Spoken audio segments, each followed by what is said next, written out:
Que a graça e paz do Senhor Jesus seja sobre nós. Continuando a nossa leitura bíblica, Mateus capítulo 26, versículo 31. Então Jesus disse aos discípulos: Esta noite serei uma pedra de tropeço para todos vocês, porque está escrito: ferirei o pastor e as ovelhas do rebanho ficarão dispersas. Mas depois da minha ressurreição, irei adiante de vocês para a Galileia. Mas Pedro, tomando a palavra, disse a Jesus: Ainda que o Senhor venha a ser um tropeço para todos, nunca o será para mim. Mas Jesus lhe disse: Em verdade lhe digo que nesta noite, antes que o galo cante, você me negará 3 vezes. Pedro insistiu: Ainda que me seja necessário morrer com o Senhor, de modo nenhum o negarei. E todos os discípulos disseram o mesmo. Em seguida, Jesus foi com eles a um lugar chamado Getsêmani e disse aos discípulos: Sente-se aqui enquanto eu vou ali orar. E levando consigo Pedro e os 2 filhos de Zebedeu, começou a sentir-se tomado de tristeza e de angústia. Então lhes disse: A minha alma está profundamente triste até a morte. Fiquem aqui e vigiem comigo. E adiantando-se um pouco, prostrou-se sobre o seu rosto, orando e dizendo: Meu Pai, se é possível que passe de mim este cálice.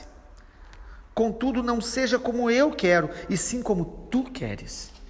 E voltando para os discípulos, achou-os dormindo e disse a Pedro: Então nem uma hora vocês puderam vigiar comigo? Vigiem e orem, para que não caiam em tentação. O espírito, na verdade, está pronto, mas a carne é fraca. Retirando-se pela 2ª vez, orou de novo, dizendo: Meu Pai, se não é possível que este cálice passe de mim sem que eu o beba, faça-se a tua vontade. E voltando, achando-os outra vez dormindo, porque os olhos deles estavam pesados, deixando-os novamente, foi orar pela 3ª vez, repetindo as mesmas palavras. Então voltou para os discípulos e lhes disse: Vocês ainda estão dormindo e descansando? Eis que é chegada a hora, e o Filho do Homem está sendo entregue nas mãos dos pecadores. Levantem-se, vamos embora, eis que o traidor se aproxima. E enquanto Jesus ainda falava, eis que chegou Judas, um dos 12, e com ele grande multidão, com espadas e porretes, vinda da parte dos principais sacerdotes e anciãos do povo. Ora, o traidor tinha dado a eles um sinal: Aquele que eu beijar é esse, prendam-no. E logo aproximando-se de Jesus, Judas disse: Salve, mestre, e o beijou. Jesus, porém, lhe disse: Amigo, o que você veio fazer? Nisto, aproximando-se eles, agarraram Jesus e o prenderam. E eis que um dos que estavam com Jesus, estendendo a mão, sacou da espada e, golpeando o servo do sumo sacerdote, cortou-lhe a orelha. Então Jesus lhe disse: Coloque a espada de volta no seu lugar, pois todos os que lançam mão da espada, a espada perecerão. Ou você acha que não posso pedir a meu Pai, e ele me mandaria neste momento mais de 12 legiões de anjos? Mas como então se cumpririam as Escrituras que dizem que assim deve acontecer? Naquele momento Jesus disse às multidões: Vocês vieram com espadas e porretes para prender-me como se eu fosse um salteador? Todos os dias no templo eu me assentava ensinando e vocês não me prenderam? Tudo isto, porém, aconteceu para se cumprir as Escrituras dos profetas. Então todos os discípulos o deixaram e fugiram. Até aqui, dando continuidade à nossa leitura bíblica, Mateus capítulo 26, essa segunda parte que nós assim dividimos, fala sobre o Getsêmani. Não só Mateus, na verdade, o Getsêmani é descrito tanto no Evangelho de Marcos quanto também no Evangelho de Lucas. E é muito importante a gente compreender esse momento, porque todos nós vamos passar por alguns Getsêmanis na nossa vida. palavra Getsemane significa o lugar da prensa da azeitona, o lugar onde a azeitona é prensada para que seja extraído o azeite. E é muito significativo que o Senhor Jesus vá para este jardim se preparando para a cruz. Então nós costumamos dizer que o Getsemane é a cruz interior. Quando Deus vai tratar com as coisas que estão no nosso coração, nos preparando, nos moldando, nos quebrantando, para que o azeite, ou seja, o fluir do Espírito Santo, seja abundante na nossa vida, cresça na nossa vida. Amado, não há azeite sem cruz. Não há fluir da vida de Deus sem que o nosso eu, as nossas vontades, as nossas motivações estejam sendo derramadas, crucificadas, estejam sendo consagradas no altar a Deus.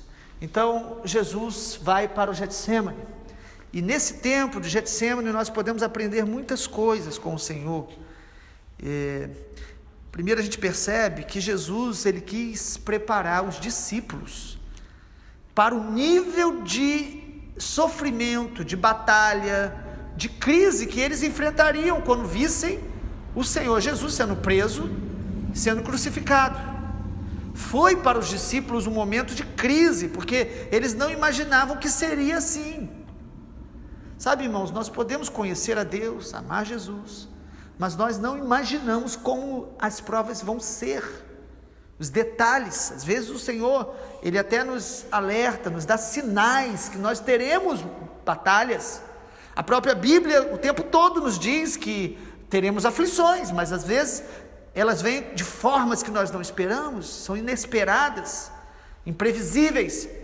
Mas a verdade é que Jesus sempre está querendo nos preparar. O Senhor quer nos preparar para a vinda dEle todos os dias. O Senhor quer nos preparar para os níveis de batalha, e de dor, e de provas que nós vamos enfrentar. E aí Jesus então, antes dele entrar no Getsemane, ele avisa, versículo 31, ele disse aos seus discípulos: esta noite serei uma pedra de tropeço para todos vocês. É assim que está no versículo 31. Jesus está querendo dizer: olha, vocês estão comigo, eu os amo, eles criam em Jesus, mas a fé deles estava, como a nossa, sendo aperfeiçoada, amadurecida. Irmãos, nós precisamos ser sinceros, a nossa fé está amadurecendo e precisa amadurecer continuamente. Aquele que começou a boa obra vai completá-la, ou seja, todos nós estamos num processo. Não negue o processo que Deus está fazendo na sua vida e não o paralise, não o atrase. Então Jesus aqui está dizendo: olha, vocês estão comigo, mas nesta noite eu vou ser uma pedra de tropeço para todos vocês. Ou seja, o sofrimento de Jesus, a prisão de Jesus, traria sobre os discípulos dúvidas, incertezas, e aquele Senhor que eles criam e adoravam e amavam e ouviam, se tornaria em algum momento uma pedra de tropeço, ou seja, se tornaria naquele momento uma dúvida, se tornaria naquele momento uma incerteza, se tornaria naquele momento alguém que eles não estavam conseguindo compreender o que estava acontecendo. Às vezes nós entramos em crises, e até mesmo na nossa fé, porque nós não estamos compreendendo o que estamos passando, mas Jesus nos avisa. Jesus diz, e aí Jesus cita a palavra: ferirei o pastor e as ovelhas do rebanho ficarão dispersas. Irmãos, toda vez que a gente passa por um sofrimento, uma prova, uma situação inesperada, a nossa tendência inicial é ficar disperso, é perder a centralidade de Jesus, é desviar o foco, é até perder a direção que nós vínhamos caminhando, e aí nós precisamos nos atentar para esse momento. E aí Jesus fala: mas depois, que coisa maravilhosa, o versículo 32, mas depois da minha ressurreição, eu irei adiante de vocês. Que coisa maravilhosa. Jesus está dizendo, vocês vão entrar em crise, porque eu vou passar por um momento doloroso, mas eu vou atrás de vocês.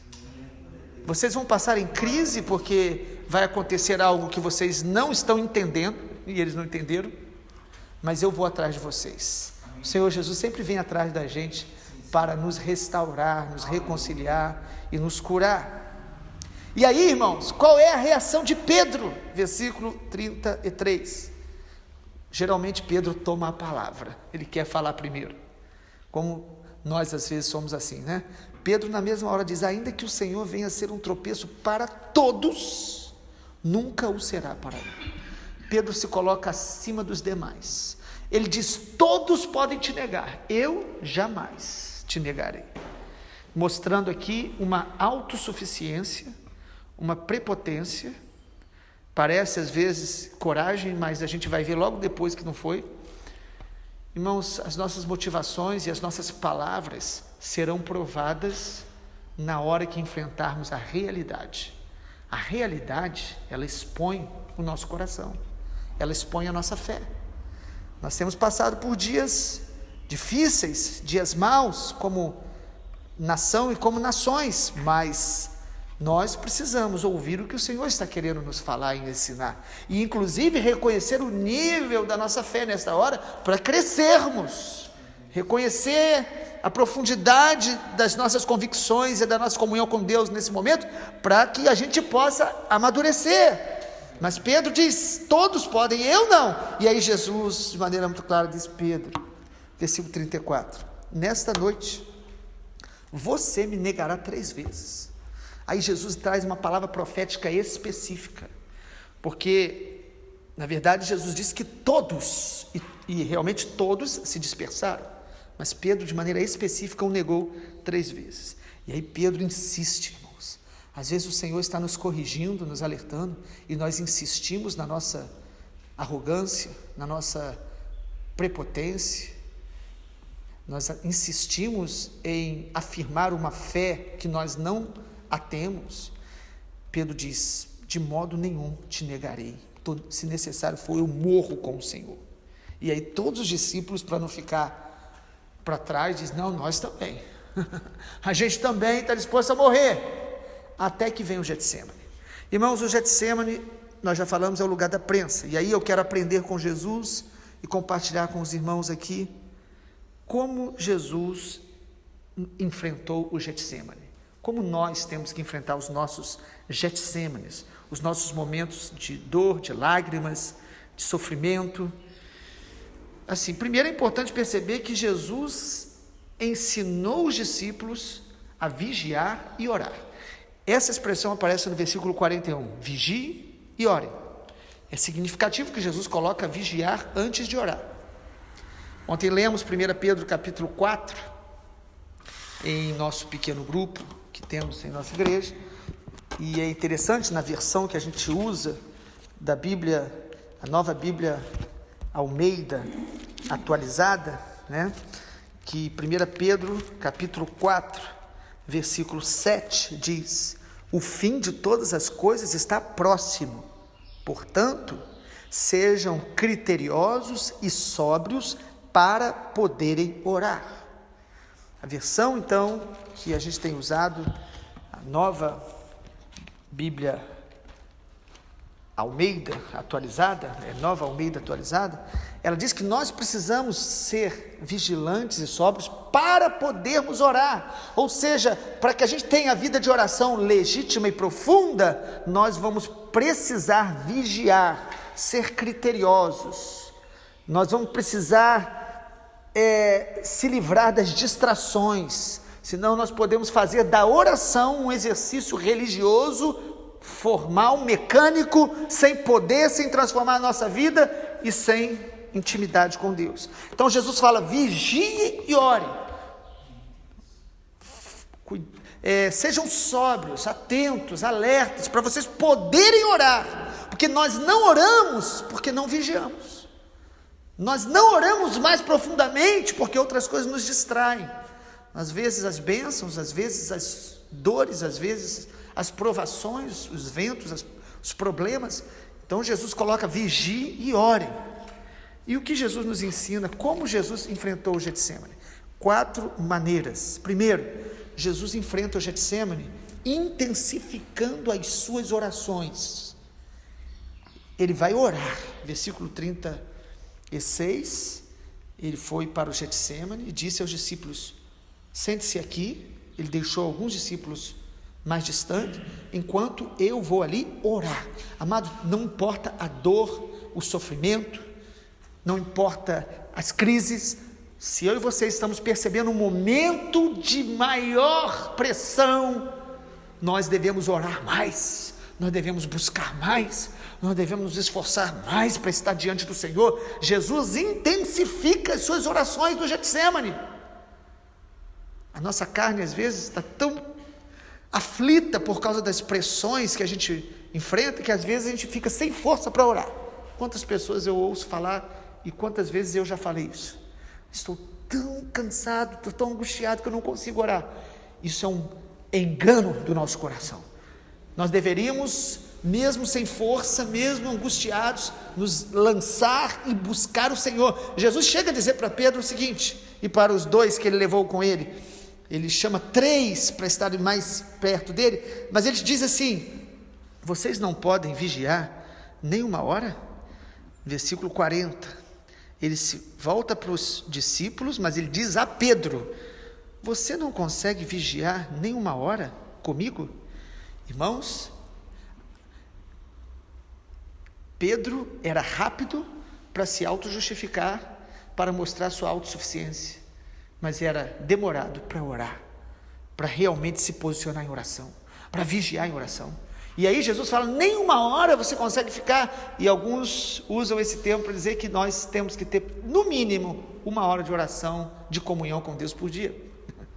Nem 1 hora a gente está tendo com o Senhor, nem 1 hora a gente consegue passar diante do Senhor. Então Jesus, ele ensina orando e ensina a orar no meio do Getsemane. Nós precisamos orar mais. Se as noites estão ficando mais escuras, se os dias estão ficando piores, se o mundo está cada dia caminhando para o dia da vinda do Senhor, se tornando ainda mais cheio de iniquidade, de sofrimento, nós deveríamos estar orando mais. E esse é o propósito de Deus no final dos tempos: fortalecer e restaurar a sua casa de oração para todos os povos, restaurando assim o tabernáculo caído de Davi, um povo sacerdotal, um povo de intercessão e de adoração. Em segundo lugar, Jesus também, além de intensificar suas orações, no Getsemane, Jesus enfrenta o Getsemane, chamando seus discípulos para estarem ao seu lado. Irmãos, é muito interessante, porque Jesus chama 3 dos mais próximos, ele chama Pedro, Tiago e João para estar do lado dele nesse momento. E é interessante porque os 3 não foram companhias tão boas assim, no sentido que eles nem oraram, eles dormiram.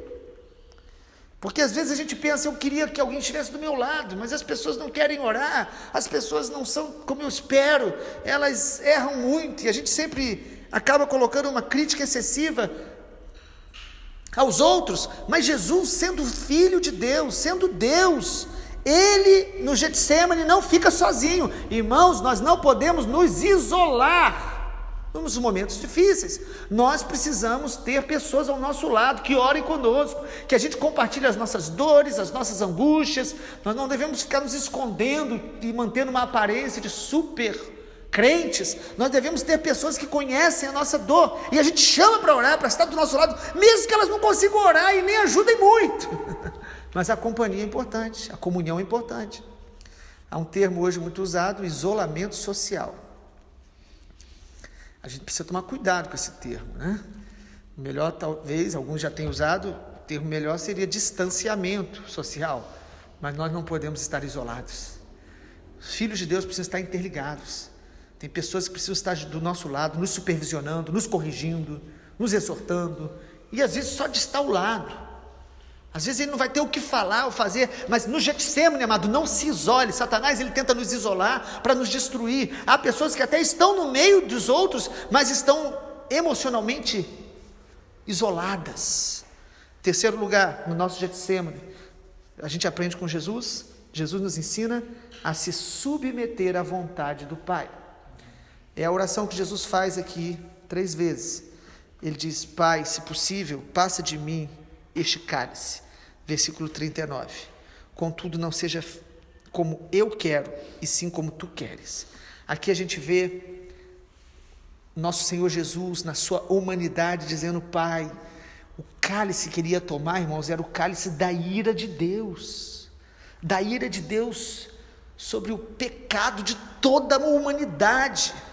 Jesus não estava, amados, sentindo aqui nenhum tipo de aflição por causa da dor física da cruz, mas ele aqui estava já sentindo antecipadamente que ele sofreria naquele momento da entrega da sua vida, o peso da ira do Pai, o distanciamento momentâneo do Pai, quando os pecados e as maldições de toda a humanidade seriam lançados sobre ele, e Jesus está falando: se possível, passa de mim este cálice. Mas ele, no coração, como filho obediente, ele diz: mas seja feita a tua vontade. Irmãos, há muitas pessoas fugindo da obediência, porque querem fazer a sua própria vontade. Elas não estão dispostas a dizer: Senhor, é doloroso, é difícil, eu de mim mesmo não gostaria, minha alma, minha carne não quer, mas eu decido fazer a tua vontade, e se a tua vontade é a cruz, eu vou andar na cruz, eu vou carregar a cruz, eu vou me sujeitar à cruz. Amados, cruz é quando a nossa vontade cruza com a vontade de Deus, e nós decidimos fazer a vontade de Deus. Toda vez que nós decidimos perdoar, decidimos perseverar na fé, decidimos amar, decidimos permanecer na aliança, decidimos cuidar da nossa família, decidimos continuar fazendo o que Deus mandou, nós estamos crucificando a nossa vontade e fazendo a vontade do Pai. No Getsemane, você vai ser tentado a sair do caminho estreito da cruz, mas no Getsemane, Jesus nos ensina a se submeter à vontade do Pai, e a vontade do Pai é a cruz. E em quarto e último lugar, nós aprendemos com Jesus no Getsemane a discernir a realidade espiritual através da luz das Escrituras, ou seja, discernir a realidade através da palavra de Deus. Perceba do versículo 47 até o 56 que nós lemos hoje, que quando Jesus vai ser preso, primeiro é significativo que os anciãos precisavam de alguém para mostrar quem era Jesus, ou seja, ele se vestia como seus discípulos, ele não se destacava por nenhum tipo de ornamento exterior, ele estava com os seus discípulos, mas alguém precisava chegar perto e falar: é aquele ali. E Judas, de maneira que é tão terrível, chega e dá um beijo nele, e ainda o chama de mestre. Que ironia, há pessoas que parecem estar louvando Jesus, o chamando de mestre, mas estão o traindo com uma vida de desobediência, de pecado, rebelião contra a presença de Deus, contra a palavra de Deus.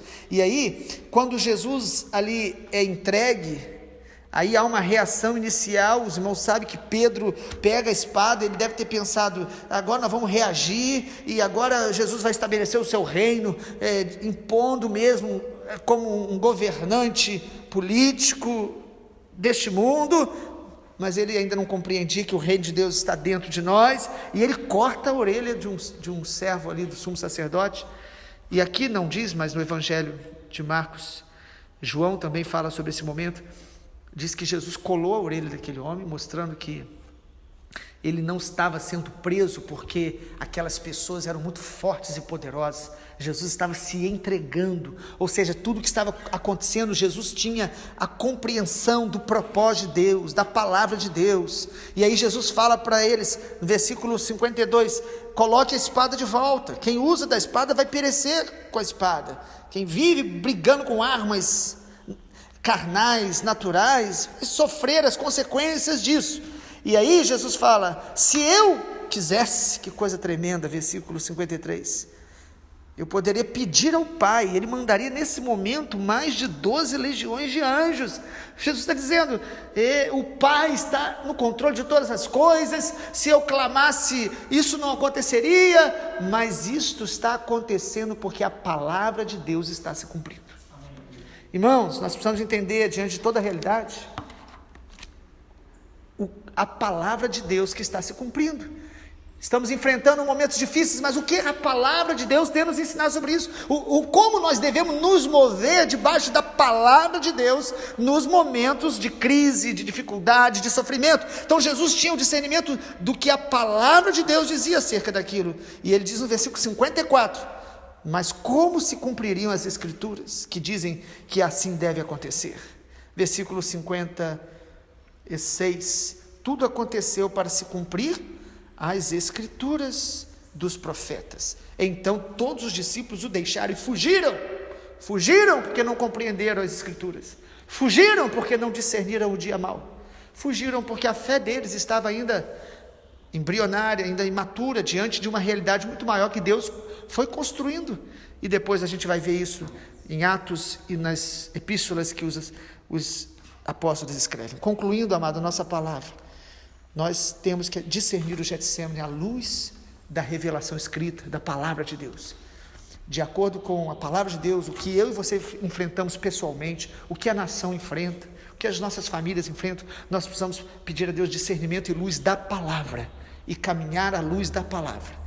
Há muitas pessoas que creem que Jesus vai voltar, que oram para que Jesus volte, mas quando começam a acontecer os sinais, elas ficam perdidas, perplexas, elas ficam assustadas, porque perdem a dimensão da realidade à luz da palavra. Começam a ver a realidade de acordo com as notícias, os governos, as opiniões dos especialistas, e aí não enxergam o que a palavra nos revela. Ouça o Espírito, ouça a palavra, e enfrente os seus Getsêmanes, crescendo com Deus, aprofundando a sua vida em Deus, e que o azeite do Espírito possa ser liberado através de nós. Pai, que a Tua palavra se cumpra em nossas vidas, dê a cada um de nós que ouve essa palavra nesse dia, quebrantamento, discernimento, para que os Getsêmanes que o Senhor permite na nossa vida, possam estar nos santificando, nos preparando, nos aperfeiçoando, para que através de nós seja exalado o bom perfume de Cristo, para testemunho, para que muitos sejam salvos e creiam no Senhor, em nome de Jesus. Amém, Senhor. Aleluia.